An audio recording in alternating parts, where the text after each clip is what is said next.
हमारे दिमाग के अंदर की दुनिया हमारी सोच से कई ज़्यादा रहस्यमय और शक्तिशाली है। तभी इसे यूनिवर्स का सबसे कॉम्प्लिकेटेड स्ट्रक्चर कहा जाता है।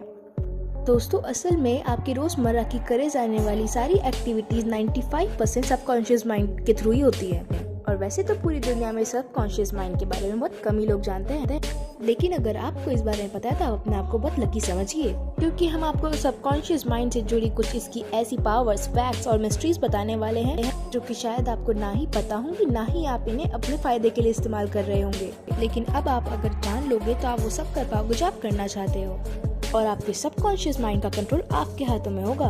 सो number 1, your subconscious sees danger. असल में हमारे सबकॉन्शियस को ये पहचानने में मुश्किल होती है कि क्या रियलिटी है और क्या इमेजिनरी। इसको टेस्ट करने के लिए लेट 90s में एक स्टडी की गई, जिसमें ग्रुप ए के लोगों को रियल पियानो बजाने के लिए दिया गया, वहीं ग्रुप बी को जस्ट इमेजिन करने के लिए बोला गया कि आप जस्ट इमेजिन करो कि आप एक रियल पियानो बजा रहे हो। फिर दोनों ग्रुप्स के पार्टिसिपेंट्स के ब्रेन को स्कैन करके रिसर्चर्स को पता चला कि दोनों ही ग्रुप के लोगों के सबकॉन्शियस माइंड में कोई अंतर महसूस नहीं हुआ। ग्रुप बी का सबकॉन्शियस भी वैसे ही रिएक्ट कर रहा था जैसे ग्रुप ए का रियल पियानो बजाते टाइम कर रहा था, जबकि ग्रुप बी ने ये बिलीव ही नहीं किया था कि वो रियल में कोई पियानो बजा रहे हैं। मतलब समझ रहे हो? ग्रुप ए ने पियानो सच में बजाया, जबकि ग्रुप बी ने सिर्फ इमेजिन किया, पर दोनों के ही सबकॉन्शियस माइंड को लगा कि वो सच में टच करके पियानो बजा रहे हैं। अब ऐसा इसलिए हुआ क्योंकि वैसे तो हमारा कॉन्शियस माइंड सबकॉन्शियस माइंड की सारी इन्फॉर्मेशन को अच्छे से एनालाइज करके फिर डिसाइड करता है कि क्या रियलिटी है और क्या इमेजिनरी। लेकिन ये भी सच है कि जरूरी नहीं हमेशा हमारा सबकॉन्शियस माइंड सही और 100% एक्यूरेट इन्फॉर्मेशन ही दे। ये भी कई बार फेल हो जाता है, जिससे फियर और एंजाइटी होती है। तभी कई बार लोग जिस तरह से डर रहे होते हैं वो असली में होता ही नहीं है, कि वो सिर्फ उनके सबकॉन्शियस माइंड में होता है, जिसे वो रियल समझ लेते हैं। तो जैसा आपको लगता है वैसे ही होगा, ये सोचने से पहले या किसी भी डर से डरने से पहले खुद से ये सवाल जरूर करें कि क्या ये सच में रियलिटी है या फिर मेरी सबकॉन्शियस माइंड की imagination. Repetition trains your subconscious. हमारा ब्रेन रोज बहुत ही बड़े अमाउंट में इंफॉर्मेशन ऑब्जर्व और स्टोर करता रहता है, लेकिन इतनी सारी इंफॉर्मेशन के बीच में डिफरेंस करने और सेंस क्रिएट करने हमारे ब्रेन को क्या इम्पोर्टेंट है और क्या एक्सटर्नल इंफॉर्मेशन है, इन दोनों में डिफरेंशिएट करना पड़ता है। और यहाँ पे रिपीटिशन हमारे ब्रेन का सबसे इम्पोर्टेंट टूल साबित होता है जब बात आती है किस चीज पे अटेंशन देनी है और किस चीज पे नहीं देनी।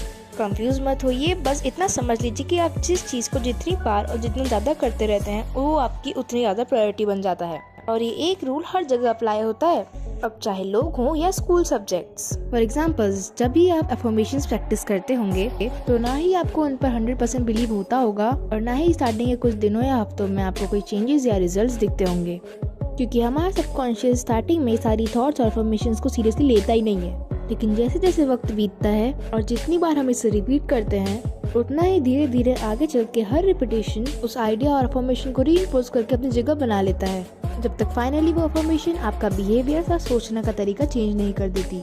तो अगर आप अपना बिहेवियर, हैबिट्स और लाइफ में चेंज लाना चाहते हो तो रेपिटेशंस की पावर को समझो, क्योंकि यही आपके सबकॉन्शियस को ट्रेन करता है आपकी वो हैबिट डलवाने या फिर आपकी वो काम करवाने के लिए। लेकिन ये कुछ दिनों या हफ्तों में नहीं होगा, आपको टाइम देना पड़ेगा, फिर उसे आप एफर्टलेसली करोगे। Your subconscious gives you message.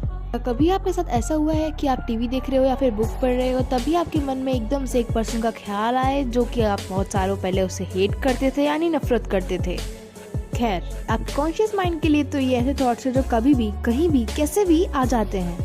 Most of the time ऐसा ही होता है, नॉट ऑलवेज, हमेशा नहीं, क्योंकि हर रैंडम थॉट हमेशा मीनिंगलेस नहीं होता है। न्यूरो साइंटिस्ट इन्हें कहते हैं इंट्रूसिव थॉट्स। ये थॉट्स आपका माइंड बिल्कुल ही डाइवर्ट कर सकते हैं, आपको नींद से जगा सकते हैं।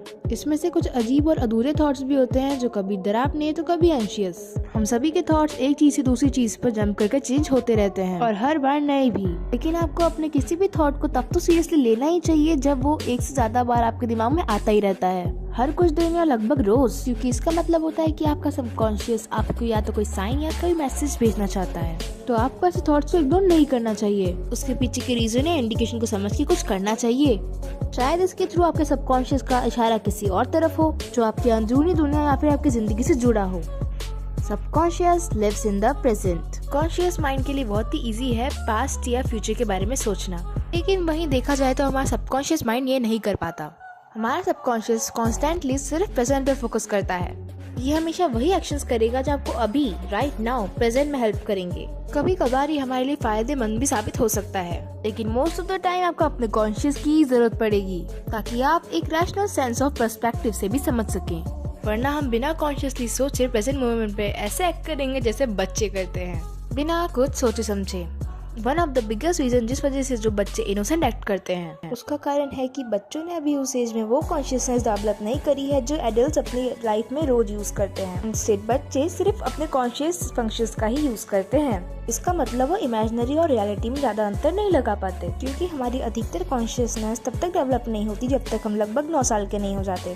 हमारा सब कॉन्शियस तब सबसे ज्यादा डेवलप होता है जब हम 2 से 7 ईयर के अराउंड होते हैं। इन अदर वर्ड्स, आप अपना मोस्टली बचपन वो करने में बिताते हैं जो आपका सब कॉन्शियस आपको करने को कहता है। लेकिन एडल्ट एज में हमें प्रेजेंट, पास्ट और फ्यूचर के बारे में सोच के चलना ही पड़ता है। इसे हम 100% इग्नोर नहीं कर सकते। Subconscious symptoms. कभी कभार हमारा सबकॉन्शियस माइंड हमारी बॉडी के थ्रू कुछ सिग्नल्स भेज के हमें कुछ कहने की कोशिश करता है। जब ये फ्रस्ट्रेटेड, अनकंफर्टेबल फील करता है, उस वक्त हमारी बॉडी को ये कुछ अलग अलग फिजिकल सिम्टम्स देता है। आपने नोटिस किया होगा कि कभी कभार आपको यूं ही कोई पिंपल या स्किन एलर्जी हो जाती है, या फिर जॉइंट्स और मसल्स पे पेन होना शुरू हो जाता है। तो ये सिम्टम्स कुछ कॉमन और मिसडायग्नोज्ड सिम्टम्स हैं, क्योंकि हमें लगता है कि शायद ये यूं ही अपने आप हो गया है, लेकिन असल में ये कई बार आपके सबकॉन्शियस माइंड की वजह से भी होते हैं। पिंपल्स कई बार सिर्फ पॉल्यूशन और हार्मोनल चेंजेस की वजह से ही नहीं होते, बल्कि आपका सबकॉन्शियस माइंड का स्ट्रेस या किसी और वजह से भी हो सकते हैं। कई बार बॉडी में पेन सिर्फ लगने से या किसी चीज की कमी से ही नहीं, बल्कि आपके सबकॉन्शियस माइंड की डिप्रेस्ड और पेनफुल कंडीशन से भी हो सकता है। रिमेम्बर, हमारा सबकॉन्शियस हमारी ऑलमोस्ट फुल बॉडी कंट्रोल करता है, तो अगर ये कोई स्ट्रेसफुल या फिर गलत कंडीशन में होगा तो बाकी की ऑटोमेटिक चीजें भी धीरे धीरे आउट ऑफ कंट्रोल होती जाएंगी। फॉर एग्जाम्पल, आपका ब्रेन सबकॉन्शियसली आपके पेट की मसल्स को टाइट करने लगेगा, या फिर डाइजेस्टिव हार्मोन्स को प्रोड्यूस करना बंद कर देगा, जिस वजह से आपके पेट में दर्द भी हो सकता है। लेकिन फिर भी कुछ लोग बिना ये जाने सिर्फ ब्लेम कर देते हैं कि इन्होंने कुछ गलत खाया होगा या कोई बैक्टीरिया उनकी बॉडी में चला गया है, जबकि हमें ये भी सोचना चाहिए कि क्या इसके पीछे हमारा सबकॉन्शियस हमें कुछ सिग्नल देने की कोशिश तो नहीं कर रहा है, और अगर ऐसा है तो हमें उस गलती को ठीक करना चाहिए। Your subconscious can't question anything। हम सभी को इस बात का आइडिया है कि हमारे सबकॉन्शियस माइंड की पावर हमारे कॉन्शियस माइंड से कई गुना ज्यादा है, इवन हमारे सोच से भी परे है। लेकिन इसका मतलब ये नहीं कि हमारा कॉन्शियस माइंड सिर्फ यूं ही है या ये किसी से कम है। हमारे लिए इन दोनों का ही होना बहुत जरूरी है, ताकि एक बैलेंस बना रह सके। जितना सबकॉन्शियस माइंड जरूरी है, उतना कॉन्शियस भी। एक्चुअली हमारे सबकॉन्शियस माइंड को क्वेश्चन करना पसंद नहीं होता।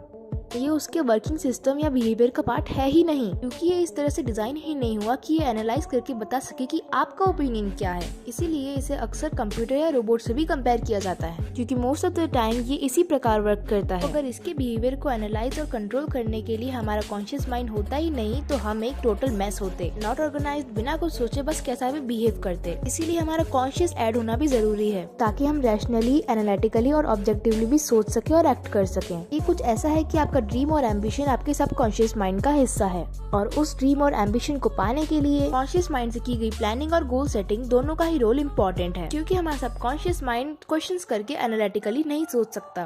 तो अगर आपको ये वीडियो अच्छी लगी हो तो हिट द लाइक बटन और सब्सक्राइब बटन पर क्लिक करके हमें ग्रो करने में हेल्प करो।